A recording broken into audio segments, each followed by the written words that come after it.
Yeah, it's hard. It's hard to be less than what you were, right? Because like, especially I feel like as a man, because of we got that ego. It's like kind of like, nah, we got to be able to take care of it. Like you, especially if you're so used to taking care of everybody else, you're so used to getting everything done, and then having to ask somebody to do something like that, it feels like, like, but No, you, it feels the worst because when I first started, my own wife and my daughter had to do everything for me. My daughter's 13 and my son is 7. They waited till nobody was in the house and they sat down and they was like, "Dad, you do everything for us. Let us do some things for you." And I said, "Okay." Because I felt that I used to get up in the morning and take my kids to school every day. I get them dressed. I cook dinner. I'm the man of the house. And when I wasn't able to do it, I just wanted to give up. And my kids said, "Nah, it's our turn to do it. Let us do it." And I love them for that. yeah, man. Oh, kids, just such a blessing. You know what I mean? And what you see, obviously you've been a good parent because you were able to teach them that. What has the conversations been like with your kids? To them, they celebrate. And they, like I said, when my wife had to sit down and let them know and prepare them for the worst and the best. So my wife ain't just come home and didn't say nothing. She let them know that the doctor said Daddy might not be able to live too long. And it hit them. And I don't think my daughter really listened to that. Like, Daddy not gonna live too long. She just didn't believe it. So every morning I would get up and take them to school. And once I started doing chemo, I couldn't see. So my daughter said, "Get up, get dressed, and sit in the passenger seat and take me to school every day while mommy drive." So my kids made me keep my same pattern. So they never let me sit down and fall. So they included you still, in Yeah, the yeah, regular right. They didn't just let me activities, sit in the bed.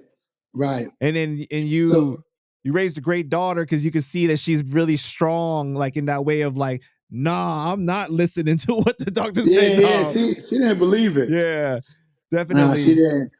Even if like I used to cook a lot, so if my wife started cooking, she'd make me get up and sit in the kitchen and watch her cook, so act like I'm still doing it. So she just kept me going, man. You know, I'm sure that you've seen this experience. You've realized how much your mental health is connected to your physical health, and how your feelings of when you have hope, it actually gives you more of a chance of being able to survive. Because sometimes Yeah. people just give up and then they allow it to happen. Well, I understand why people give up, and I think that's why I'm here to like leave a message, like, because I think people keep it to themselves. Because the worst thing you want to hear while you're going through this situation, someone don't care or someone doesn't look out for you. Depression is the worst enemy to cancer. Like, if you depressed, you going. You going. So if you got cancer, you need that build up, man. And a lot of people, I think they don't say nothing. They sit home, they hide. Nah, me, I'm letting everybody know I got cancer. What's up? How we gonna beat this? Y'all gotta go fund me. You put some money in there. I had to just build myself up to that. But a lot of friends that had cancer that passed is all because they just sat home and they didn't fight and they just gave up and they watched their skin go and their hair and I just can't do it. Exactly. See, because you got the right state of mind that you're not letting up. You're not letting go. Um, But during this time, have you done anything where like having like a bucket list of like, just trying to live life more to the fullest, like doing new activities or anything?